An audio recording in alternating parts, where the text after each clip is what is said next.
this is John from caveofprogramming.com, and this is a tutorial on maps in Java.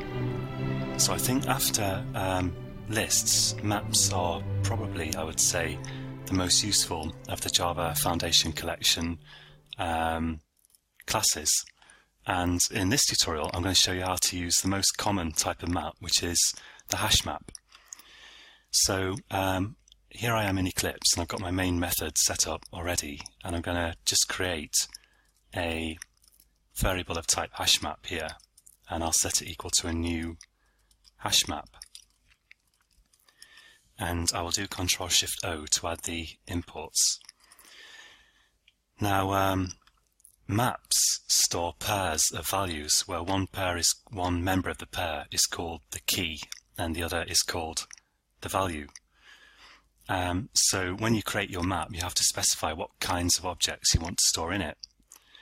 And you can actually use any kinds of objects for your keys and values.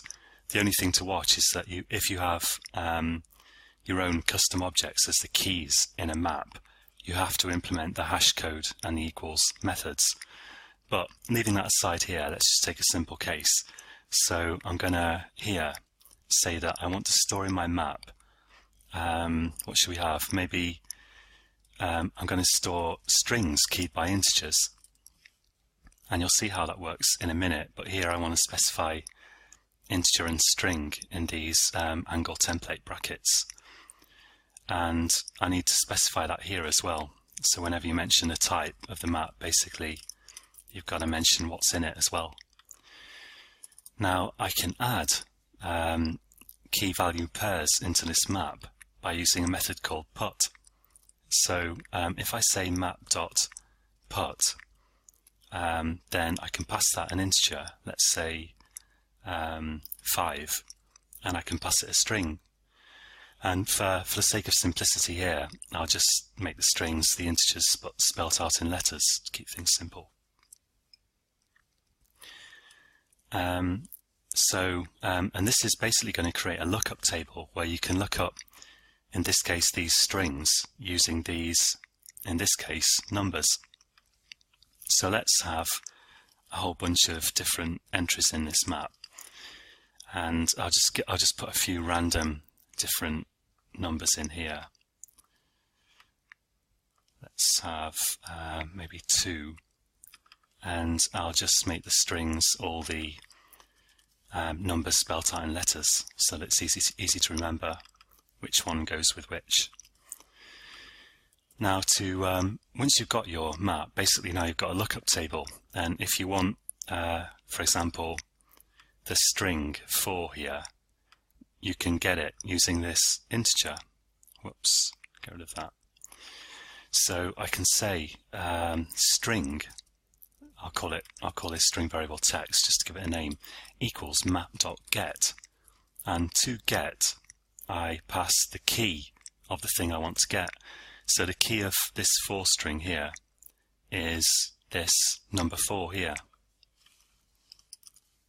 So if I pass that number 4, and you might think, well, these are primitive types, but Java will kind of auto-box them with kind of non-primitive types, so you can happily use integers in your map like this.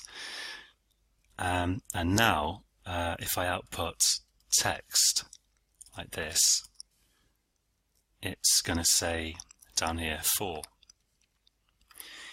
If you try to get a value that doesn't exist in your map, so I haven't added 1 to my map, then the thing returned, the value returned, will be null.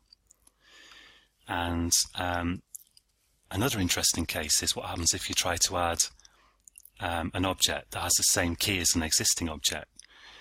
Let's say, for example, here, so at the moment I'm outputting the object, I'm retrieving the object keyed by the object 6, and supposing later on I add something that's keyed with 6 again, so map.put 6, and let's say hello.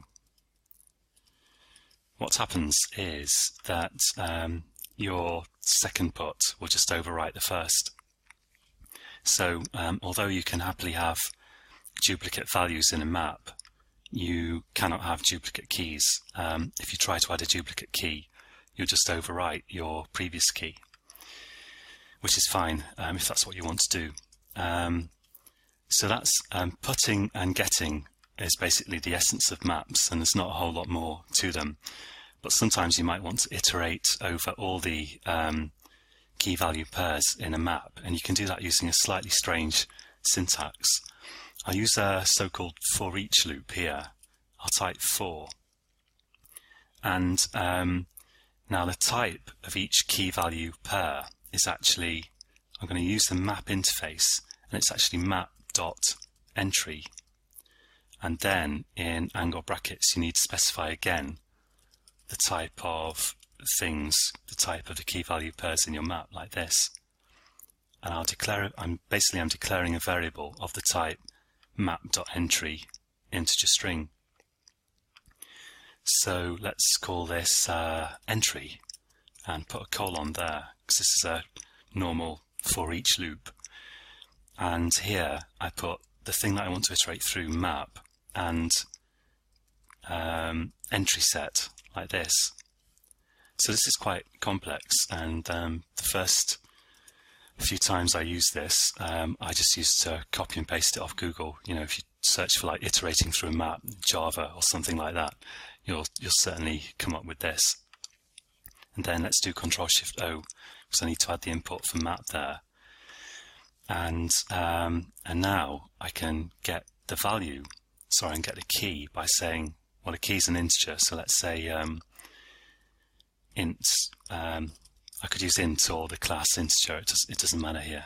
I could say int key equals and entry, so that's the variable that I declared here, entry dot get key, like this. I can get the value in a similar way. I can say string value equals entry dot get value, like that. And so now if I output these, let's say you'll see that it really is just like a lookup table. Let's output key here, and I'll concatenate some punctuation here, and then plus value. So if I run this, it's going to give me all the keys and values in my map down here. Let's just maybe see if I can expand that a bit. So the 6 is just coming out from this sysout I have up here, and then we're iterating through all the keys and values in the map. Now, one thing that you really must pay attention to, because it'll introduce horrible bugs into your code if you don't, HashMap is not sorted in any way.